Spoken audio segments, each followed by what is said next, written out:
네, 안녕하십니까. 시선 파트너즈 이세현입니다. 오늘은 오랜만에 그 병의원 관련된 영상을 하나 남기려고 하는데요.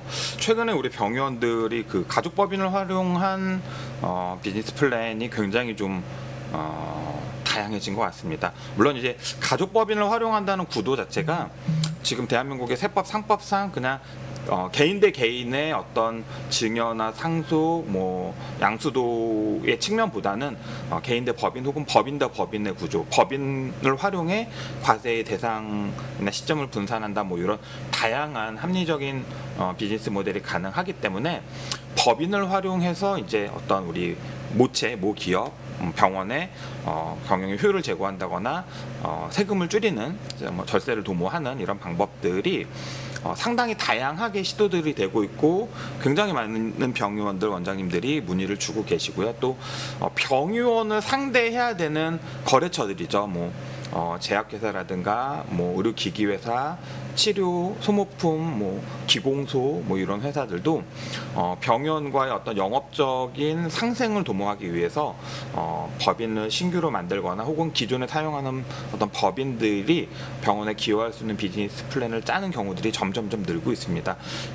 얼마 전까지 우리 병원들이 결국은 거래처에서 도움을 받는다라고 하면 그냥 관행적으로 리베이트 관련된 이슈가 많았었는데, 이게 물론 그게 지배적인 어떤 병과라든가 병원 구조라든가 거래 관계도 있겠지만, 현실적으로 우리 로컬 개업이들, 내 병원 하나 운영하시는 원장님들과 그 병원에 납품하시는 거래처들 사이에서는 사실은 리베이트보다는 상생의 비즈니스 모델이 필요하다 보니까 그런 고민들이 현실적으로 좀 많이 느는 것 같습니다. 근데 문제는 원장님들이 상담을 받고 컨설팅을 받았다라고 해서 저희한테 재차 문의를 주시는 경우가 늘고 있다라는 거고요. 아니, 이미 컨설팅을 받았는데 왜 문의가 또 생길까라고 확인해 보면, 원장님들이 기존에 받으셨던 컨설팅이 안타깝게도 조금 병원 개개인의 우리 원장님들 개개인의 상황이나 병원들의 개별적인 어떤 상황들을 충분히 다 담아서 제안이 되지 않은 사례들이어서 그 제안 자체만 놓고 보면 합리적일 수 있는데, 혹은 해당 법인이 병원 관련 사업자만 아니면 합리적일 수 있는 제안들이지만, 우리 원장님들과 가족법인이 받은 제안들이 병원과 가족법인, 특정법인 이 구조에서는 사실은 리스크가 굉장히 클 수도 있는 제안들을 원장님들이나 컨설턴트들이 잘 모르고 제안하고, 그런 제안을 수락해서 실현시켰다가 사고 나는 사례들이 점점 늘고 있어서 오늘 그 이야기를 좀 나눠보려고 합니다. 지금 저희가 뉴스 몇 장을 스크랩을 했는데요. 원장님들 작년 올해 유독 이전에 비해서 세무조사 이슈가 많아졌다, 해명자료 안 내면 굉장히 많이 날라오고 있다, 분명히 이게 합리적인 절세 방법이라고 해서 얘기했는데 과세관청에서 부인당했다, 이런 얘기들이 지금 상당히 많이 늘고 있습니다. 특히 지금 미술품이나 사내근로복지기금 관련해서 이슈가 굉장히 좀 많이 나오고 있죠. 또 이런 병원과 병원의 가족법인을 만들어서 병원의 가족법인이 납품하게 하는 구조, 이제 의료기기나 소모품들을 가족법인이 매입해서 병원에 납품하게 하는 구조, 이걸 이제 여기 명시한 것처럼 간납회사라고 하죠. 간납회사를 만들어서 이렇게 거래를 유도하는 사례들이나, 이제 약을 많이 쓰는 업체들은 제약회사 대신에 CSO라는 구조를 활용해서 영업 어떤 리베이트를 활성화시키셨던 분들이 최근에 이렇게 보건복지부나 공단이나 공정거래위원회나 다양한 기관에서 문제 제기를 받고, 또 지금 의료법이나 관련 규정 법 위반으로 문제 추징을 당하거나 문제 삼아서 해명 자료를 준비하고 계시는 원장님들도 상당히 많이 늘고 있습니다. 요즘에 개원가에서는 현지조사도 많이 나온다고 하죠. 그 건보공단에 부정수급한 것들을 잡아내겠다고 오셔서 병원들이 굉장히 곤욕을 치르는 경우들도 지금 상당히 늘고 있습니다. 이런 이슈들이 지금 다 왜 생기고 있느냐라고 하면, 특히나 최근에 저희 상담하셨던 원장님도 이 얘기 하셨습니다.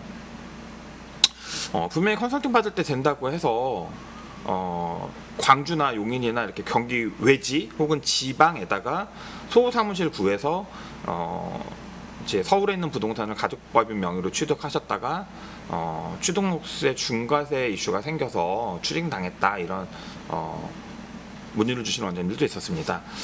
근데 이거는 예전부터 저희가 안 된다고 말씀을 드렸어요.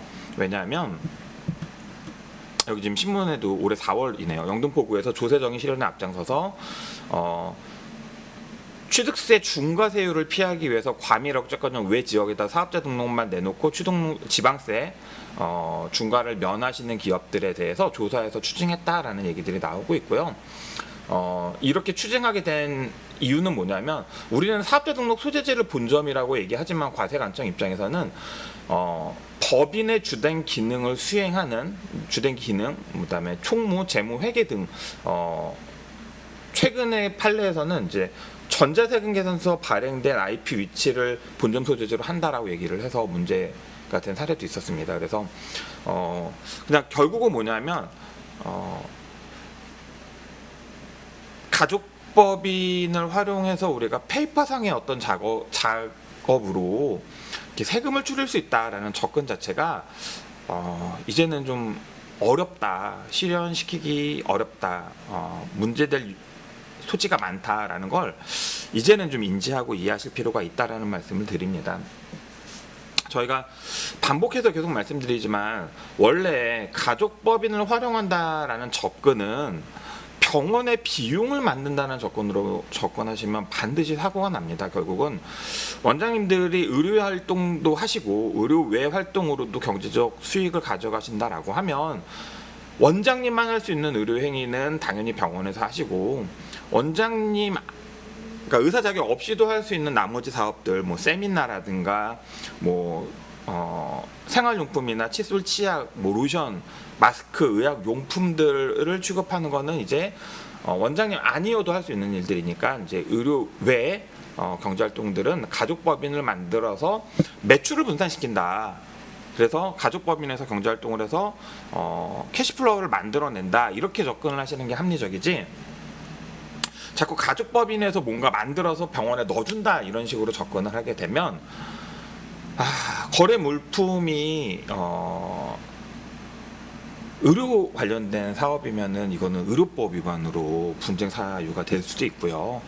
꼭 의료용품이 아니더라도 실제 거래, 시세 거래라는 이슈 때문에 거래 자체를 부당행위 계산 부인으로 굉장히 더 큰 문제, 곤란한 상황에 놓이는 경우들도 상당히 늘고 있어서 원장님들이 이제는 중심을 좀 잡으실 필요가 있습니다. 가족법인을 활용한다라는 개념 자체가 병원의 비용을 만든다는 식의 접근은 굉장히 위험하다. 이걸 꼭 한번 되새겨 주시고, 병원의 절세에 대해서 이야기하려고 하면 기본적으로 원장님들 세 가지를 얘기해 주는 사람들과 거래를 하셔야 됩니다. 첫 번째는 뭐냐면, 병의원은 법인세가 아니라 종합소득세를 적용받는 사업자입니다. 이 얘기는 무슨 소리냐면, 법인은 내가 입금받은 돈은 수입으로 인식하고 빠져나간 돈은 비용으로 인식하는 과세 체계를 갖고 있습니다. 포괄주의라고 하죠.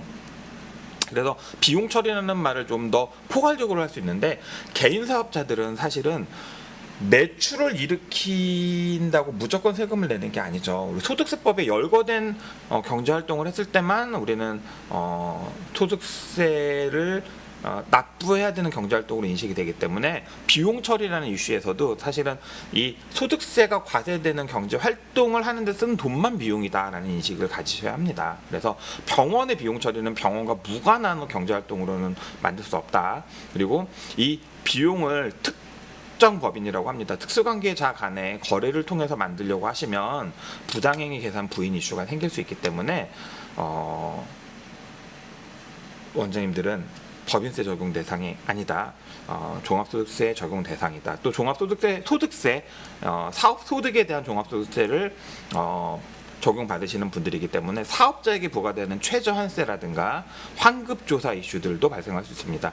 원장님들은 워낙 기납부세액이 많습니다. 뭐 중간예납을 많이 하시는 원장님들도 계시지만, 기본적으로 공단에서 우리가 입금받는 수익금액에 대해서는 공단에서 3.3% 원천징수하고 돈을 입금 하기 때문에 그 3.3% 원천 징수해서 떼어낸 세금들이 기납부세액이 됩니다. 그러니까 기납부세액이 원체 크다 보니까 자칫 우리가 과대하게 비용을 만들다 보면은 기납부세액 중에 일부가 환급이 되는 경우들이 발생하고 그 환급 과정에서 환급 조사를 받을 수 있기 때문에 소득세를 그냥 근로소득만 가지고 하시는 분들은 연말정산 받아서 소득세 환급 받는다라고 해서 환급 조사를 받지 않지만 우리 사업자들은 부가세면 부가세, 지방세면 지방세, 소득세면 소득세 환급을 받을 수가 있고 환급을 받게 되면 또 환급 받은 내용에 대해서는 환급 조사를 받을 수도 있기 때문에 우리가 종합소득세 과세 대상 사업자로서 최저한세와 환급 조사 이슈를 내포하고 있다는 걸 꼭 기억하실 필요가 있습니다. 두 번째는 의료사업 전반적인 매출 흐름이 면세 사업에 포커스가 맞춰져 있고 면세 사업인 이유 자체가 보건 용역 서비스업이기 때문에 그렇습니다. 매출 자체가 다 우리 대부분 용역에 의해서 발생하고요. 병원의 매입 자료들도 사실은 대부분 다 어떤 인건비 비중이 높은 사업이지 어떤 우리 공장들처럼 뭔가를 많이 매입을 해서 그 매입한 원부자재들을 가공해서 납품하는 구조가 아니다 보니까 사실은 전자계산서를 발행해서 비용 항목을 맞는다라는 것 자체가 병원의 원가 비율을 굉장히 왜곡할 수밖에 없습니다. 그래서 우리 병원들은 종합소득세를 적용받는 사업소득자로서 부가가치세 면세 사업자고 원부자재 매입이 아니라 인건비 비중이 높은 사업자이기 때문에 요 특성에 맞는 절세 전략을 짜지 않으시면 득보다 실이 많고 약보다 독이 될 확률이 높다라는 걸 꼭 기억하셨으면 합니다. 특히나 우리 병의원들은 세무조사 이슈가 다른 업종들에 비해서 훨씬 많고 높기 때문에 섣불리 특수관계자들의 거래를 활용해서 비용 처리를 한다라는 발생이 굉장히 위험할 수 있다라는 걸 꼭 기억하셨으면 좋겠습니다.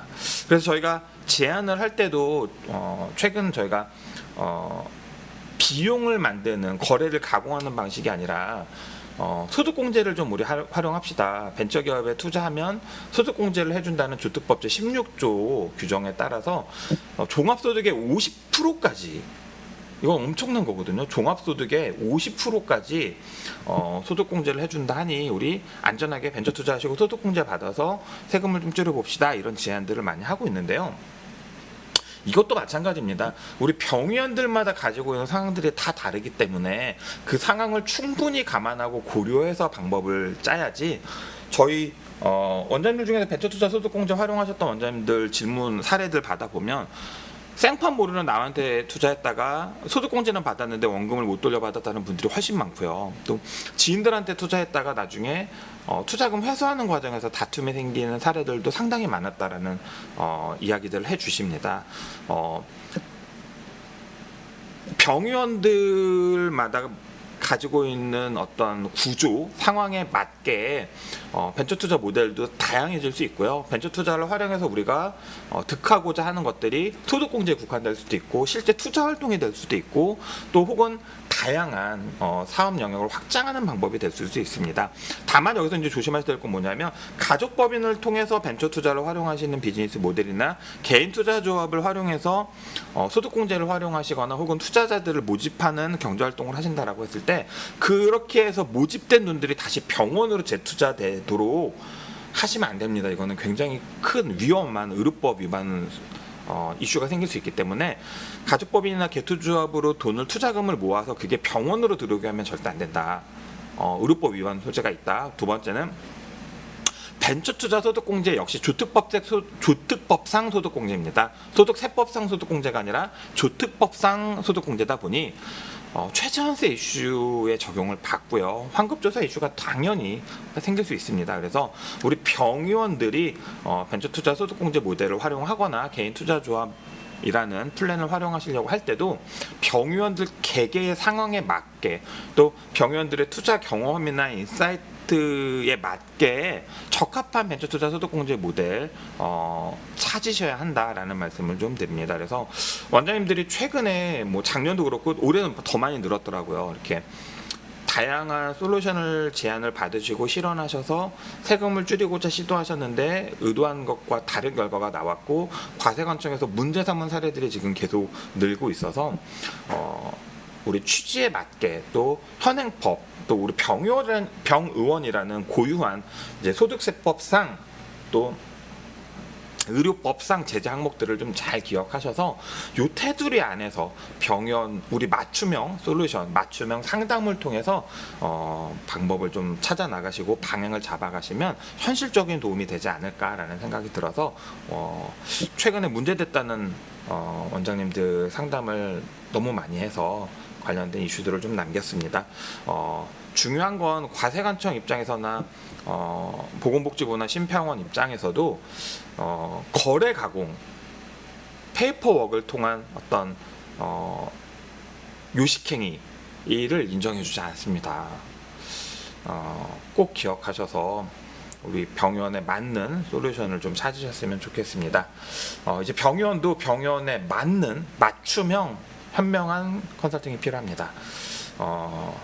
도장 찍어내듯이 할 게 아니라 병원 상담을 통해서 병원의 인적 물적 요소와 구성원 그리고 활용 가능한 재원들 그다음에 사업 계획과 방향에 맞게 솔루션을 찾아갈 수 있도록 시선 파트너즈와 함께 상담해 주시면 좋을 것 같습니다.